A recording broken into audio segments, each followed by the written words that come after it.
Hello friends, आज हम बात करते हैं हमारी नई सीरीज एनसीईआरटी की। उसमें सब्जेक्ट है जियोग्राफी। उसका दूसरा चैप्टर है ग्लोब एवं अक्षांश एवं दिशांतर। ग्लोब, अक्षांश एवं दिशांतर। पिछले अध्याय में आप पढ़ चुके हैं कि हमारी पृथ्वी गोलाकार नहीं है। यह उत्तर एवं दक्षिण ध्रुव पर थोड़ी चपटी तथा मध्य में थोड़ी उभरी हुई है। पिछले अध्याय में आप देख चुके हैं हमारी पृथ्वी गोल नहीं है, वो उत्तरी ध्रुव एवं दक्षिण ध्रुव पे थोड़ी चपटी है, उभरी हुई है। क्या आप कल्पना कर सकते हैं कि यह कैसी दिखती है? इस संबंध में जानकारी प्राप्त करने के लिए आप अपनी कक्षा में सावधानी पूर्वक ग्लोब को देखिए। अपनी कक्षा में अपने वर्गखंड में ग्लोब रखा होगा, उस ग्लोब को हम देखकर उसका निरीक्षण कर सकते हैं। ग्लोब विभिन्न आकार एवं प्रकार के हो सकते हैं। ग्लोब विभिन्न आकार एवं प्रकार के हो सकते हैं। बड़े ग्लोब जो आसानी से एक स्थान से दूसरे स्थान नहीं ले जा सकते। जो बड़े ग्लोब होते हैं वो एक स्थान से दूसरे स्थान हम नहीं ले जा सकते हैं। पॉकेट में रखने योग्य छोटे ग्लोब एवं गुब्बारे जैसे ग्लोब जिनमें हवा भरी जा सकती है, यह आसानी से एक स्थान से दूसरे स्थान ले जा सकते हैं। छोटे ग्लोब होते हैं जो पॉकेट में रखने योग्य होते हैं, वो गुब्बारे से हवा में भरे होते हैं, ऐसा भी होता है, वो हम एक स्थान से दूसरे स्थान ले जा सकते हैं। ग्लोब स्थिर नहीं होते, इसे एक प्रकार घुमाया जा सकता है, जैसे कि तुम्हारा कुम्हार का पहिया या लट्टू घूमता है। ग्लोब को स्थिर नहीं होते, ग्लोब को घुमाया जाता है, जैसे कि कुम्हार का पटिया होता है, पटिया या लट्टू घूमता है, ऐसे। ग्लोब पर देशों, महाद्वीप तथा महासागर को उनके सही आकार में दिखाया जाता है। ग्लोब पर महासागरों, महाद्वीपों और देशों उनकी सही आकार में दिखाया जाता है। पृथ्वी के समान किसी ग्लोब पर किसी बिंदु की स्थिति का वर्णन करना कठिन है। पृथ्वी के समान किसी ग्लोब पर बिंदु का समान निरीक्षण करना कठिन है। अब प्रश्न यह उठता है कि इस प्रकार किसी स्थान की स्थिति के बताए जा सकती है, इसके लिए हमें कुछ बिंदुओं एवं रेखाओं के संदर्भ में आवश्यकता होती है।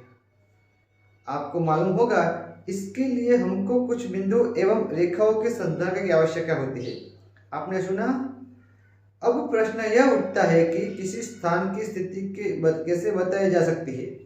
अब प्रश्न यह उठता है कि किसी स्थान की स्थिति कैसे बताई जाए। आप देखेंगे कि एक सुई ग्लोब में झुकी हुई होती है, अवस्था में स्थित होती है। आप देखेंगे कि एक सुई ग्लोब में झुकी हुई अवस्था में स्थित होती है, जिसे यक्ष कहा जाता है। क्या कहा जाता है? यक्ष कहा जाता है। ग्लोब पर वे बिंदु जिससे होकर सुई गुजरती है उत्तर तथा दक्षिण ध्रुव है। उत्तर तथा दक्षिण ध्रुव है। ग्लोब में जो सुई झुककर गुजरती है वो उस ऊपरी बिंदु को छेदती है, वहां पर उत्तर ध्रुव होता है। दक्षिण बिंदु को छेदती है, वहां पर दक्षिण ध्रुव होता है। ग्लोब को इस सुई के चारों ओर पृथ्वी की मध्य पश्चिम ग्लोब को इस सुई के चारों ओर पृथ्वी की भांति पश्चिम से पूर्व की ओर घुमाया जा सकता है। लेकिन याद रखें, इन दोनों में से एक अंतर है। इन दोनों में से एक अंतर है। पृथ्वी पर वास्तव में ऐसी कोई सुई नहीं होती है। जो सुई होती है पृथ्वी में, वो वास्तव में पृथ्वी में कोई सुई नहीं होती है। पृथ्वी पर वास्तव में ऐसी कोई सुई नहीं होती। यह अपने अक्ष पर चारों ओर घूमते हैं। ये अपने अक्ष पर चारों ओर घूमते हैं, जो एक काल्पनिक रेखा है। जो एक काल्पनिक रेखा है। एक अन्य काल्पनिक रेखा भी ग्लोब को दो बराबर भागों में बांटते हैं। एक काल्पनिक, दूसरी भी काल्पनिक रेखा है जो ग्लोब को दो भागों में बांटती है। इसे हम विषुववृत्त कहा जाता है। क्या कहा जाता है इसे? इसे हम विषुववृत्त कहा जाता है। विषुववृत्त, विषुववृत्त,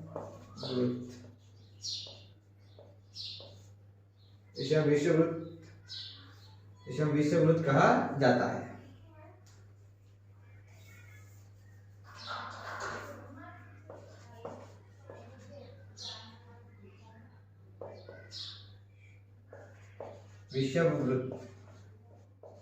विषुववृत्त कहा जाता है।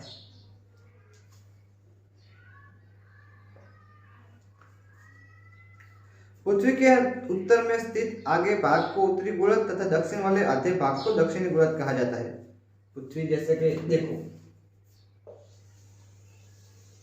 ये पृथ्वी है और ये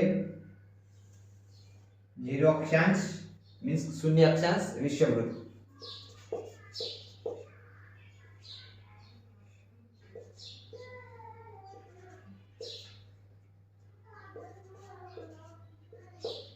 विषुववृत्त,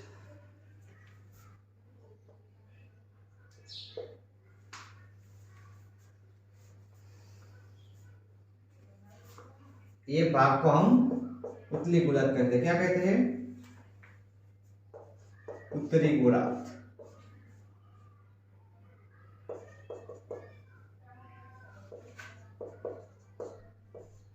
और इसके निचले वाले भाग को हम दक्षिणी गोलार्ध कहते हैं। क्या कहते हैं? दक्षिणी गोलार्ध। उत्तरी वाले भाग को उत्तरी गोलार्ध एवं दक्षिण वाले भाग को दक्षिणी गोलार्ध कहते हैं। ये दोनों बराबर के आधे आधे भाग होते हैं। इस प्रकार विषुववृत्त पृथ्वी पर एक काल्पनिक वृत्त बनाते हैं। जैसे इस तरह विषुववृत्त पृथ्वी पर एक काल्पनिक वृत्त बनाते हैं। विषुववृत्त से ध्रुव तक स्थित सभी समांतर वृत्तों को अक्षांश, रेखांश, अक्षांश समांतर है, कौंस में समांतर, अक्षांश એટલે क्या है? समांतर रेखाएं कहा जाता है। अक्षांश को अंश में मापा जाता है। अक्षांश को किस में मापा जाता है? अंश में मापा जाता है। क्या? अक्षांश। अक्षांश, अक्षांश को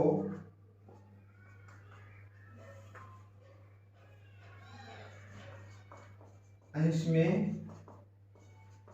मापा जाता है।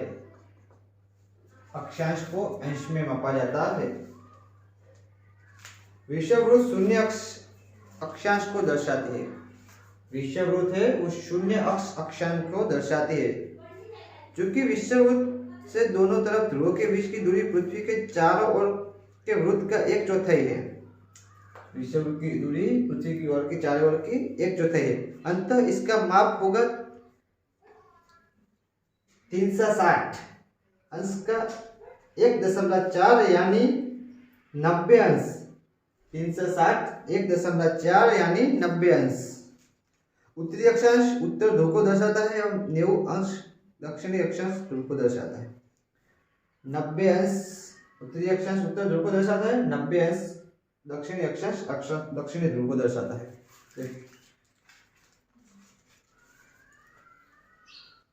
इस प्रकार विषुववृत्त के उत्तर की सभी समांतर रेखाओं को उत्तरी अक्षांश कहा जाता है। विषुववृत्त से ऊपर की सभी अक्षांश वृत्त को उत्तरी अक्षांश कहा जाता है। क्या कहा जाता है? उत्तरी अक्षांश। उत्तरी अक्षांश कहा जाता है। और विषुववृत्त के निचले सभी अक्षांशों को दक्षिणी अक्षांश कहा जाता है। क्या कहा जाता है?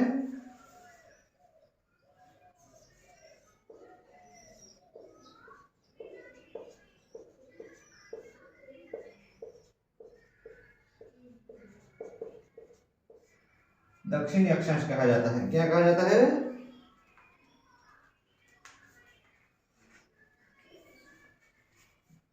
इसलिए प्रत्येक अक्षांश के मान के साथ उसकी दिशा यानी उत्तर या दक्षिण को भी लिखा जाता है। सामान्यतः उ या द अक्षर से देखो, उत्तरी अक्षांश को सामान्यतः उ से दर्शाता है, दक्षिणी अक्षांश को सामान्यतः से द से दर्शाता है। उदाहरण के लिए महाराष्ट्र में चंद्रपुर एवं ब्राजील जो दक्षिण अमेरिका में स्थित है वे बेलो होरिज़ोंट दोनों एक ही अक्षांश 20 अक्षांश पर स्थित है। उदाहरण के लिए हम देखेंगे कि चंद्रपुर एवं ब्राजील, महाराष्ट्र में चंद्रपुर एवं ब्राजील में बेलो होरिज़ोंट दोनों एक 20 अक्षांश पर स्थित है। देखिए ये विषुववृत्त है और हमें इसे हम दिखाते हैं।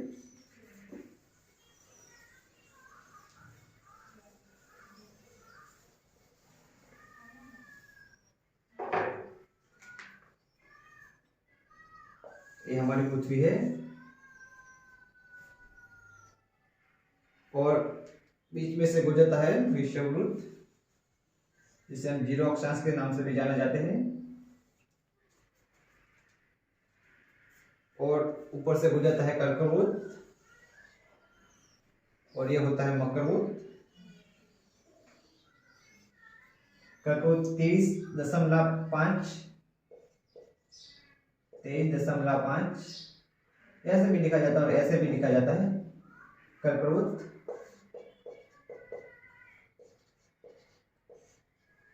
और ये भी 23.5।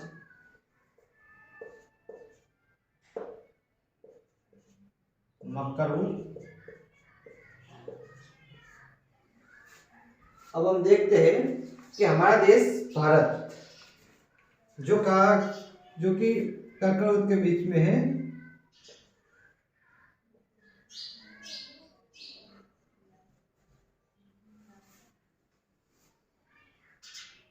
जो कि कर्कवृत्त के बीच में है। यहाँ पर महाराष्ट्र में चंद्रपुर है। और हम ब्राजील की बात करें जो मकरवृत्त में स्थित है, ब्राजील की हम बात करते हैं जो मकरवृत्त में स्थित है।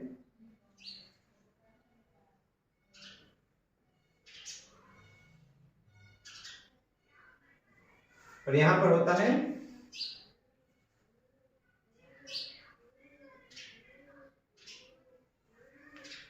बेलो हॉरिजॉन्ट। क्या है बेलो हॉरिजॉन्ट?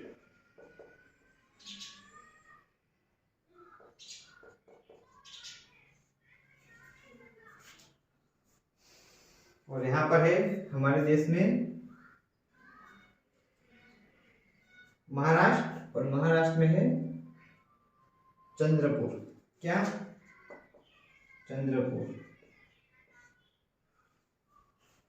हम देख सकते हैं कर्कवृत्त को भी 20 अक्षांश से छेदता है, ये वाला चंद्रपुर, और ये बेलो हॉरिजॉन्ट भी ब्राजील में है। क्यों ऐसा है?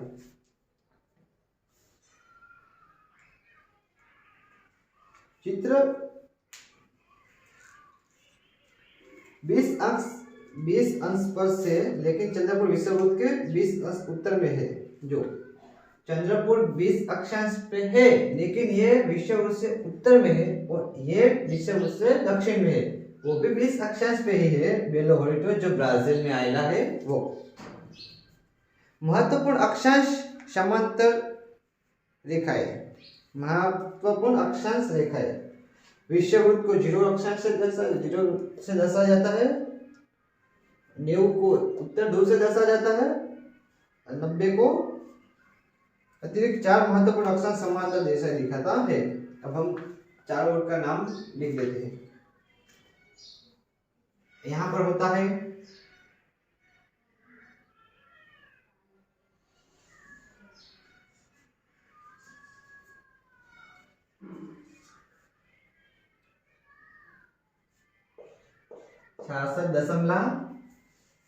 छियासठ दशमलव 5। यहां पर भी 66.5। इसे 10 से निर्धारित किया जाएगा, उसे निर्धारित किया जाएगा। हमें उत्तरी ध्रुव, उत्तरी और दक्षिणी अक्षांश को दर्शाता है।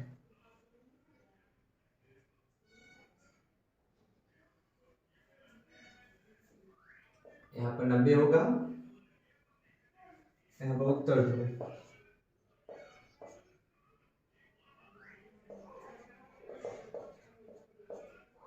यहाँ पर दक्षिण ध्रुव,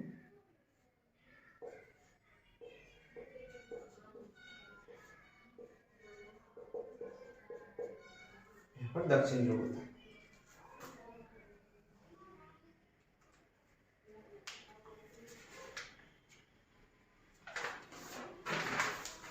उत्तरी गोलार्ध में कर्क रेखा 23.5 आपने देखा।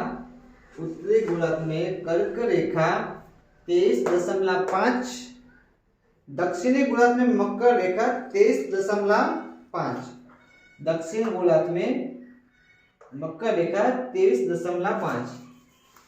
ये विषुववृत्त है, विषुववृत्त वृत्त।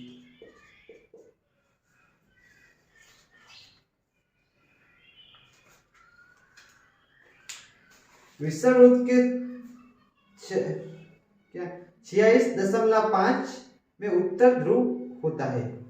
विषुववृत्त के 46.5 विषुववृत्त के उत्तर ध्रुव होता है। विषुववृत्त रेखा से 86.5 दक्षिण में दक्षिण ध्रुव होता है। विषुववृत्त से 86.5 दक्षिण ध्रुव होता है। पृथ्वी के ताप कटिबंध। अब हम देखते हैं पृथ्वी के ताप कटिबंध। कर्क रेखा एवं मकर रेखा के बीच के सभी अक्षांशों पर सूर्य वर्ष में एक बार आता है।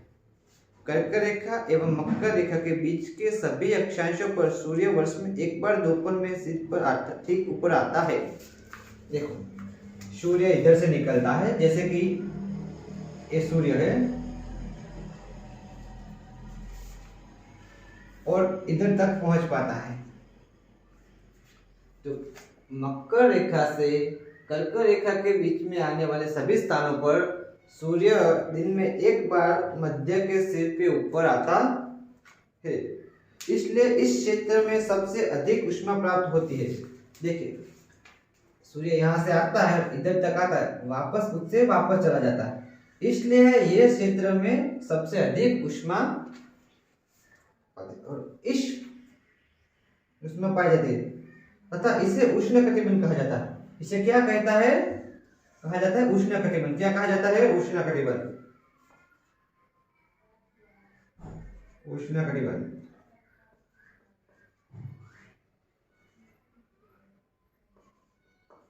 उष्णकटिबंध कहा जाता है।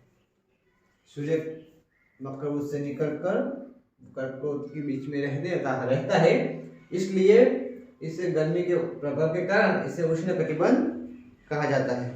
कर्क रेखा तथा मकर रेखा के बाद किसी भी अक्षांश पर दोपहर का सूर्य कभी भी सिर के ऊपर नहीं आता।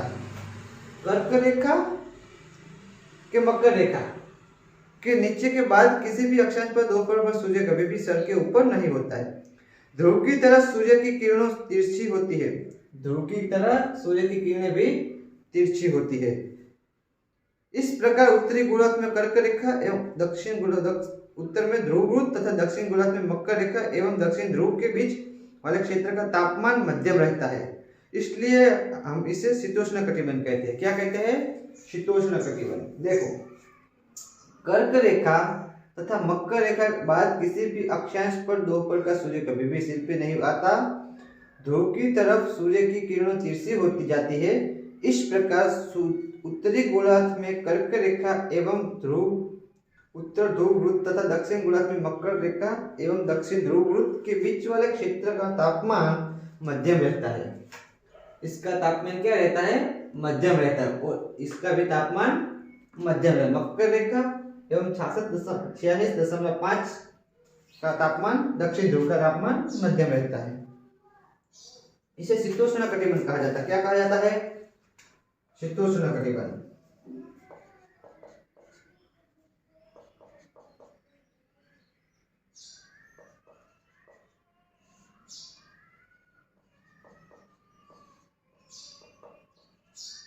शीतोष्ण कटिबंध कहा जाता है। क्या कहा जाता है? शीतोष्ण कटिबंध कहा जाता है।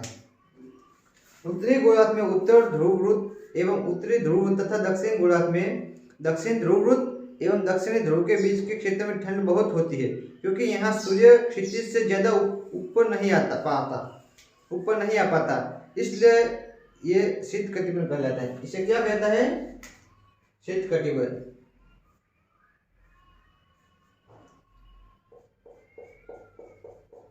शीत कटिबंध।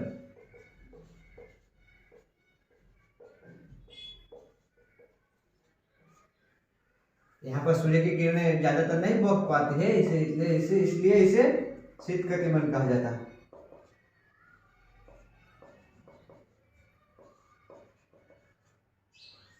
इसे शीत कटिबंध कहा जाता है। अब हम देखते हैं देशांतर। क्या देखते हैं? देशांतर। किसी स्थान की स्थिति को बताने के लिए उस स्थान के अक्षांश के अतिरिक्त कुछ और जानकारियां भी आवश्यक होती है। आप देख सकते हैं कि प्रशांत महासागर में स्थित टोंगो द्वीप एवं हिंद महासागर में स्थित मॉरिशस द्वीप एक ही अक्षांश पर है। हम देख सकते हैं कि प्रशांत महासागर में स्थित महासागर में स्थित टोंगो द्वीप एवं हिंद महासागर में स्थित मॉरिशस द्वीप एक ही अक्षांश पर है। वो किस अक्षांश पर है? 20 अक्षांश पर है। किस अक्षांश पर है? 20। उनकी सही स्थिति जानने के लिए यह पता करना होगा कि उत्तरी ध्रुव को दक्षिण ध्रुव से जोड़ने वाली संदर्भ रेखा से पूर्व या पश्चिम की ओर इन स्थानों की दूरी कितनी है? इन संदर्भ रेखाओं को देशांतर यामांतर, इस संदर्भ रेखा को क्या कहते हैं?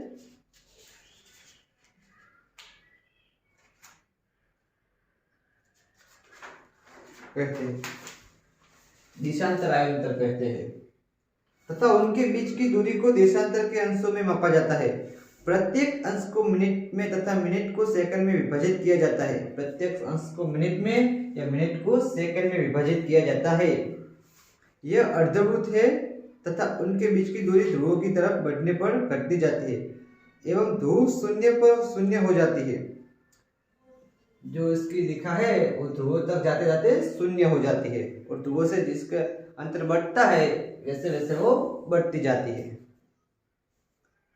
जहां सभी देशांतर आयंतर आपस में मिल जाते हैं, ध्रुवों पर सभी देशांतर आयंतर आपस में मिल जाते हैं। दक्षिण ध्रुव पर मिल जाती है और उत्तर ध्रुव पर भी मिल जाती है। अक्षांश रेखाओं से भिन्न सभी देशांतर आयंतर की लंबाई समान होती है। अक्षांश रेखाओं से भिन्न सभी देशांतर आयतन की लंबाई समान होती, इसलिए इन्हें सिर्फ मुख्य संख्या में व्यक्त करना कठिन था। तब सभी देशों ने निश्चित किया कि ग्रीनिच, जहां ब्रिटिश राजकीय वेधशाला स्थित है, ग्रीनिच जहां ब्रिटिश राजकीय वेधशाला स्थित है, से गुजरने वाली आयंतर से पूर्व और पश्चिम की ओर गुजरती गिनती शुरू की जाए। आपने सुना कि ब्रिटिश में जो ग्रीनिच नाम का शहर है, जहां ब्रिटिश राजकीय वेधशाला स्थित है, वहां से गुजरने वाली आयंतर को सभी पश्चिम की ओर गिनती शुरू की जाए। जैसे कि ग्रीनिच रेखा होती है, वहां से पश्चिम की ओर गिनने वाले सभी आयंतर को रेखा को गिनती का और उत्तर पूर्व में भी गिनती की जाती है। इस आयंतर को प्रमुख आयंतर कहे। और जो ग्रीनिच जीरो अक्षांश है, क्या है? जीरो दिशांतर, जीरो दिशांतर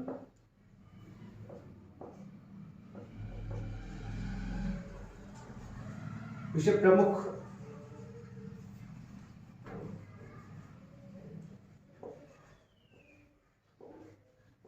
जीरो आयंतर को प्रमुख आयंतर का जो ग्रीनिच रेखा से गुजरता है। कहां से गुजरते? ग्रीनिच,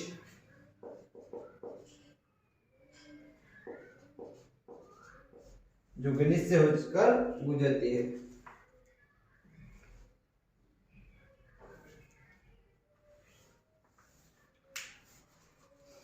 देशांतर है, यहां से हम 180 पूर्व या 180 पश्चिम तक गणना कर सकते हैं।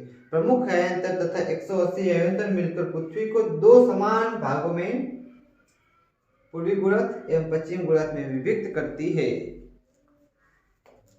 पूर्व में 180 दशम अक्षांश और आयंतर पश्चिम में भी इतनी होती है, 180 होती है और पृथ्वी के समान दो भाग में विभक्त करती है। इसलिए किसी स्थान के देशांतर को आप पूर्व के लिए अक्षर पू तथा पश्चिम के लिए अक्षर प का उपयोग कर सकते हैं। यह जानना रोचक होगा कि 180 पूर्व और 180 पश्चिम आयंतर एक ही रेखा पर स्थित है। यह जानना मुश्किल होगा, रोचक होगा कि 180 पूर्व और 180 पश्चिम आयंतर समय एक ही रेखा पर स्थित है। अब ग्लोब पर अक्षांश समांतर रेखाओं एवं देशांतर आयंतर के द्वारा बनी ग्रिड को देखो। अगर आप किसी स्थान के अक्षांश एवं देशांतर की सही जानकारी हो तो ग्लोब पर आप उस स्थान का पता आसानी से लगा सकते हैं। किसी भी स्थान के अक्षांश देशांतर की आपको माहिती हो तो आप ग्लोब पर उस स्थान का आसानी से पता कर सकते हैं। आप उस स्थान का पता आसानी से कर सकते हैं। उदाहरण के लिए असम में ध्रुवरी, 26 उत्तर अक्षांश एवं 90 पूर्व देशांतर पर स्थित है। अब उस बिंदु को देखते जहां हमें दोनों रेखाएं एक दूसरे को काटती है। यह बिंदु ध्रुवरी की सही स्थिति बताता है। यह बिंदु ध्रुवरी की सही स्थिति बताता है। देखो ये है सभी दिशाओं का आयतन की माप है जो हमें दिखाता है क्या क्या है। जैसे कि हमारा देश से भारत, हम बताते हैं।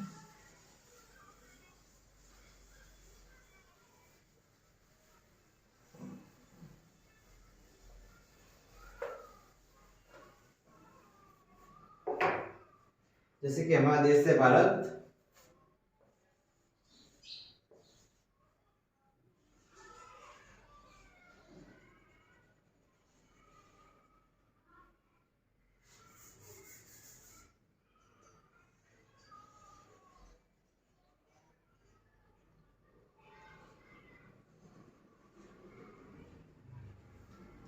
ये हमारा देश से भारत, और यहां से गुजरती है, देखो अच्छा करते हैं हम,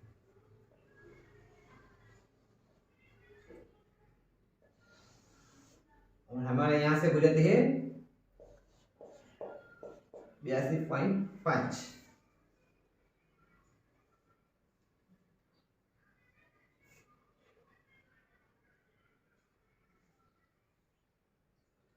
हमारे भारत देश का प्रमाण समय जो ग्रीनिच रेखा से कितना है, 5+10+30 ये है जो ग्रीनिच रेखा से हम आगे है। 5.5 कलाक हम ग्रीनिच रेखा से, हमारा प्रमाण समय आगे है।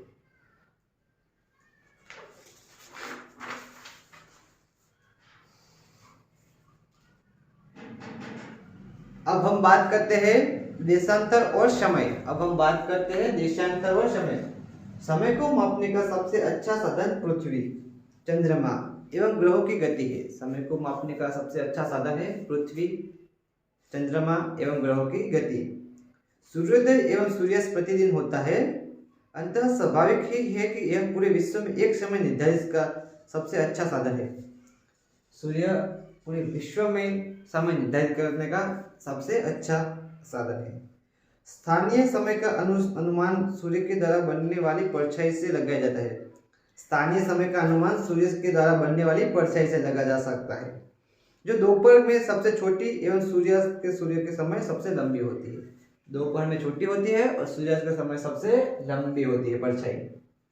ग्रीनिच पर स्थित प्रमुख आयतन पर सूर्य जिस समय आकाश में सबसे ऊंची बिंदु पर होता, उस समय आयतन पर स्थित सभी स्थानों पर दोपहर होगी।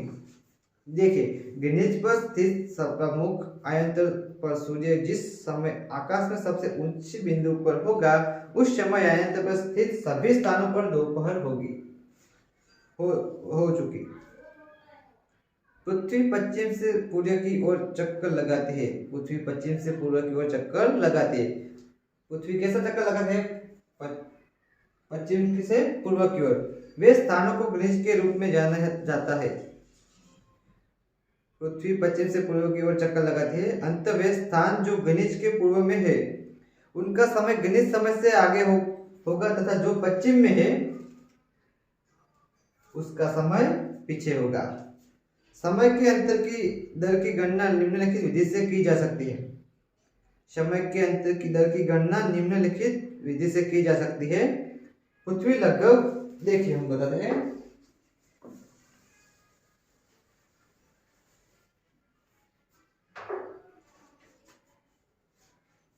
पृथ्वी लगभग 24 घंटे में अपने अक्ष पर 360 घूम जाती है। पृथ्वी अपने अक्ष पर 24 घंटे में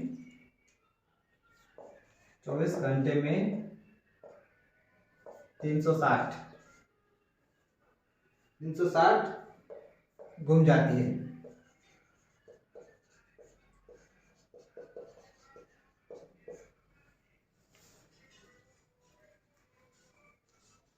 अर्थात वह 1 घंटे में 15 एवं 4 मिनट में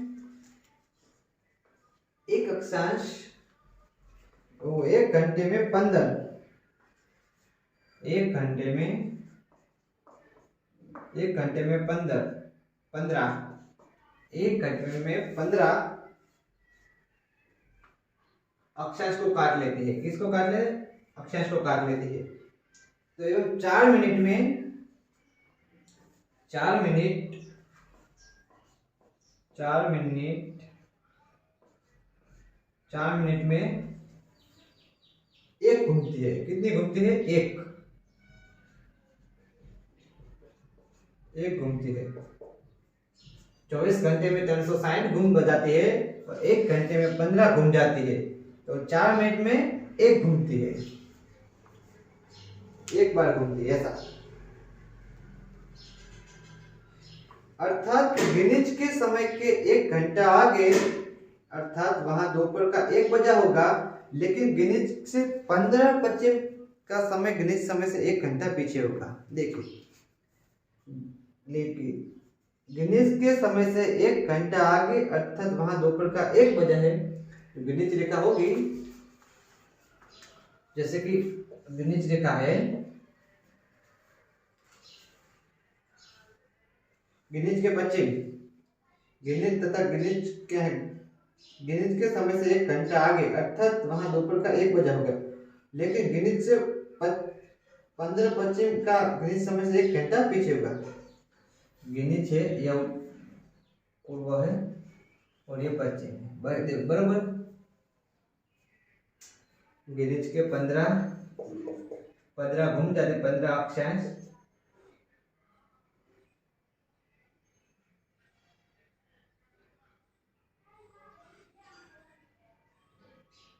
ग्रीनिच समय यहाँ पर 1 बजा होगा, 12 बजे हो गए, तो भैया 15 अक्षांश इस तरफ होगी, तो ये 1 घंटा 1 घंटे आगे होगा, और यहाँ पर वो 15 घूमी होगी पश्चिम में, तो ये 1 घंटा पीछे, ऐसा होता है।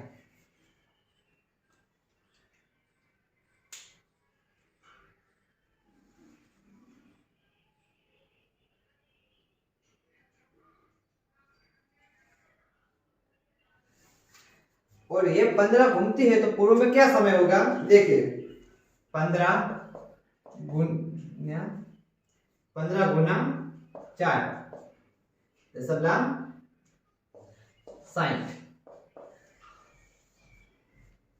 60 मिनट, जैसा 60 मिनट बराबर 1 घंटा।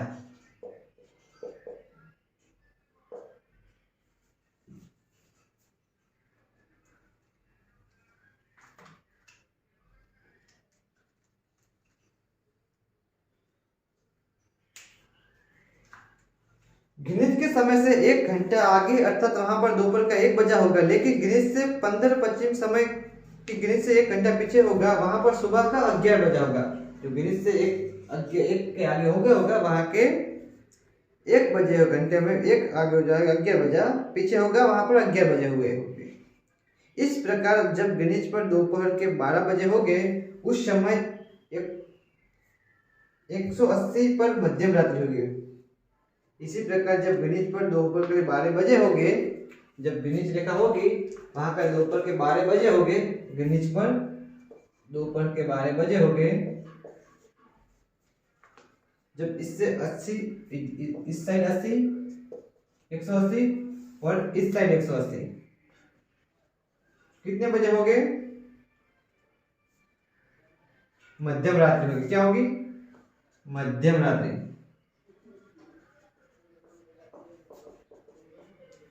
इस साइड भी क्या होगी? मध्यम रात्रि।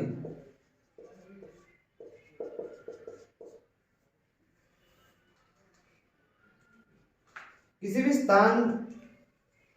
स्थान पर जब सूर्य आकाश में अपने उच्चतम बिंदु पर होता है, दोपहर में उस समय घड़ी में दिन के 12 बजे होते हैं।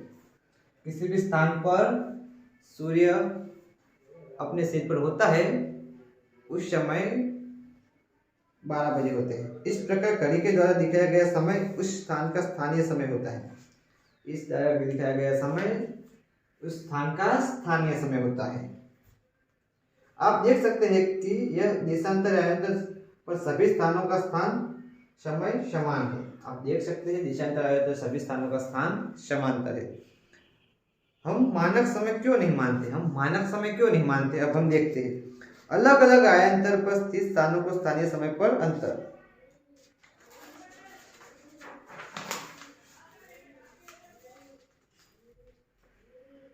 उदाहरण के लिए बहुत से देशांतर से होकर गुजरने वाली रेलगाड़ियां के लिए समय सारणी तैयार करना कठिन होगा।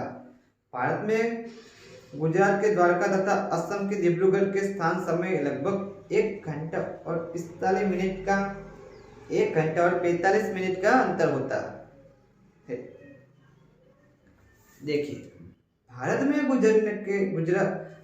के गुजरात के द्वारका तथा असम के डिब्रूगढ़ के स्थान समय में लगभग 1 घंटे 45 मिनट का अंतर होता है। इसलिए यह आवश्यक है कि देश के मध्य भाग से होकर गुजरने वाले किसी आयांतर के स्थान समय को देश का मानक समय माना जाता है। इसलिए देश को बीच में से गुजरने वाली रेखा को हम आयन समय माना जाता है। स्थानीय समय को देश का मानक समय माना जाता है। इस आयंतर को रेखा के स्थानीय समय को पूरा देश का मानक समय माना जाता है। इस आयंतर रेखा को स्थानीय समय को पूरे देश का मानक समय माना जाता है। भारत में 82.5 को मानक आयंतर माना जाता है। भारत में 82.5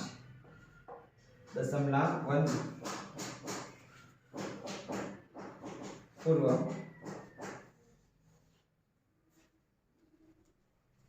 मानक आयंतर माना जाता है। क्या माना जाता है?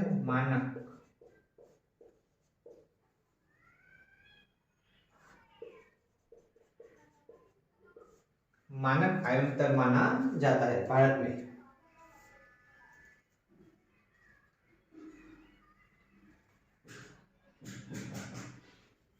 इस आयंतर के स्थानीय समय को पूरे देश का मानक माना जाता है। कबीर भोपाल के निकट एक छोटे से गांव नगर में रहता है। देखिए, हम उदाहरण के लिए देखे हैं इसमें। कबीर भोपाल के निकट एक छोटे से गांव में रहता है। वह अपने मित्र आलोक से कहता है कि वो लोग आज रात्रि में नहीं सो पाएंगे। भारत एवं इंग्लैंड के बीच एक क्रिकेट मैच लंदन में 2 बजे अपराह्न में शुरू होगा। अर्थात भारत के समांतर मैच शाम 7:30 बजे शुरू होगी। क्या? 7:30 बजे। इंग्लैंड में लंदन में जब 2 बजे अपराह्न में शुरू होगा, जो भारत में 7:30 बजे शुरू होगा तथा देर रात्रि में समाप्त होगा। क्या आप जानते हैं कि भारत एवं इंग्लैंड के बीच समय में क्या अंतर है? भारत ग्रीनिच से पूर्व 82.30 पूर्व में स्थित है, जहां तक का समय ग्रीनिच रेखा से 5 घंटा और 30 मिनट आगे है। जैसे 5.5 कलाक आगे है हमारा समय, ग्रीनिच रेखा से 5.5 कलाक आगे है। इसलिए जब लंदन में दोपहर के 2 बजे हो गए, तब भारत में शाम को 7:30 बजे हो गए। देखो, लंदन में दोपहर के 2 बजे हो गए और हमारा समय लंदन से 5:30 आगे होगा। 5, 2, 7, 7, 30 हमारे यहाँ इंडिया में 7:30 बजे हो गए।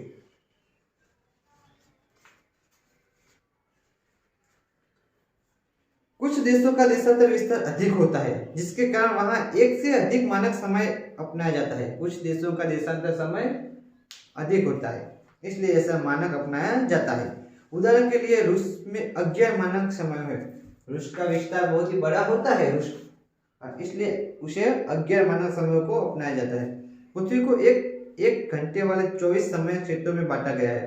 पृथ्वी को एक घंटे वाले 24 समय क्षेत्रों में बांटा गया है। इस प्रकार प्रत्येक समय क्षेत्र 15 दिशा उत्तर तक के क्षेत्र को घेरता है। इस प्रकार प्रत्येक समय क्षेत्र 15 देशांतर तक क्षेत्र को क्षेत्र करता है, जैसे कि घेरता है। आज का हमारा चैप्टर यहाँ खत्म होता है। थैंक यू मित्रों। हमारे वीडियो अच्छा लगे तो लाइक करो, शेयर करो और सब्सक्राइब करो। Thank you.